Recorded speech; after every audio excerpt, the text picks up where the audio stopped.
A Rússia bombardeou Kiev em um dos maiores ataques aéreos desde o início da guerra na Ucrânia. Pelo menos 21 pessoas morreram, incluindo crianças. A Casa Branca disse que o presidente Donald Trump não ficou feliz com o ataque e os líderes europeus anunciaram novas sanções contra Moscou.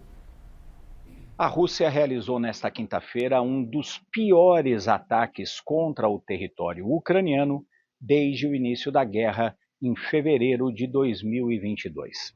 Segundo a Força Aérea da Ucrânia, os russos lançaram pelo menos 629 bombardeios contra o país, incluindo 598 drones e 31 mísseis. Um dos principais alvos de ataque foi a capital do país, Kiev. Os prédios da Embaixada da União Europeia e também do Conselho Britânico na capital ucraniana foram atingidos por mísseis russos. Ninguém ficou ferido ou morreu nesses dois prédios, mas a União Europeia e também o governo aqui do Reino Unido convocaram os embaixadores da Rússia para darem explicações sobre esses ataques. Na linguagem diplomática, quando o embaixador é convocado por um governo estrangeiro, ele está sofrendo uma grande reprimenda do governo anfitrião.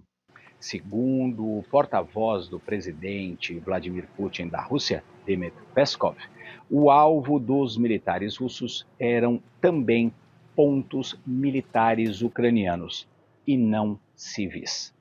O presidente da Ucrânia, Volodymyr Zelensky, voltou a cobrar mais sanções econômicas contra a Rússia para forçar o Kremlin a negociar o fim da guerra. O presidente Zelensky também disse que pelo menos 3 crianças morreram nos ataques, incluindo um bebê de menos de 2 anos. O enviado especial dos Estados Unidos para a Ucrânia, Kate Kellogg, disse que esse tipo de ataque da Rússia não ajuda os esforços do presidente Donald Trump para encontrar uma saída negociada para o conflito entre os dois países. Enquanto os militares continuam matando no campo de batalha e também nas grandes cidades da Ucrânia, fica cada vez mais longe a expectativa de uma reunião entre o presidente Zelensky e o presidente Putin, como chegou a ser anunciado, inclusive, pelo próprio presidente Donald Trump. Américo Martins, de Londres, para a CNN Brasil. Sobre esse assunto eu converso agora, já aparece na nossa tela, o analista internacional Lorival Santana. Lorival, boa noite. Logo depois do ataque, parece até uma ironia, a Rússia afirmou que segue interessada nas negociações de paz. Qual é o jogo aqui, Lorival?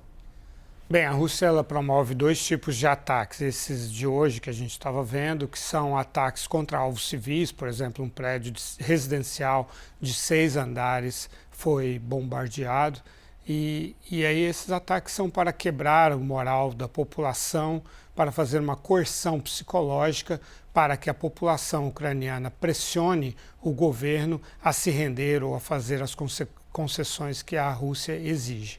O outro tipo de ataque são os ataques terrestres, na tentativa de conquistar mais território antes de haver uma negociação para o fim da guerra e ela negociar numa situação mais vantajosa. E o presidente Donald Trump, que é, digamos, o kingmaker, né, aquele que decide sobre o destino dessas possíveis negociações, ele fez essa declaração de que não estava feliz, mas não estava surpreso com os ataques russos, mas disse também que não está feliz com a Ucrânia, porque a Ucrânia também está atacando a Rússia e, portanto, a Ucrânia não quer a paz. Acontece que a Ucrânia ela ataca alvos que fazem sentido militarmente.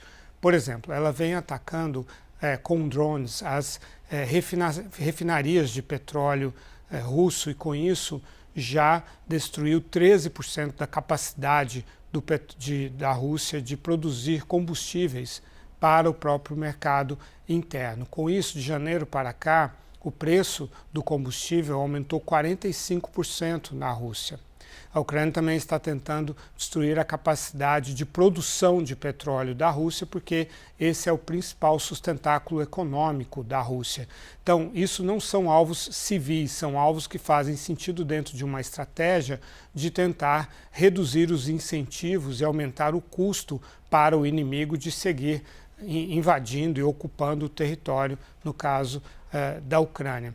Agora, o Putin ele tem esse benefício de ter uma interpretação do Trump favorável às atitudes dele, no sentido de que o Trump coloca no mesmo patamar aquilo que o Putin faz, que é ocupar um outro país vizinho, atacar alvos civis que não têm nenhum sentido militar, e aquilo que a Ucrânia faz, que é se defender desses ataques no seu próprio território e atacar alvos que tentam aumentar o custo da guerra, mas não no sentido de atacar civis. Então, diante desse quadro, o Putin gosta das negociações. Então, para responder também parte da sua pergunta, o Putin gosta porque as negociações são pautadas pelos valores colocados pelo Donald Trump, que são altamente favoráveis para a Rússia.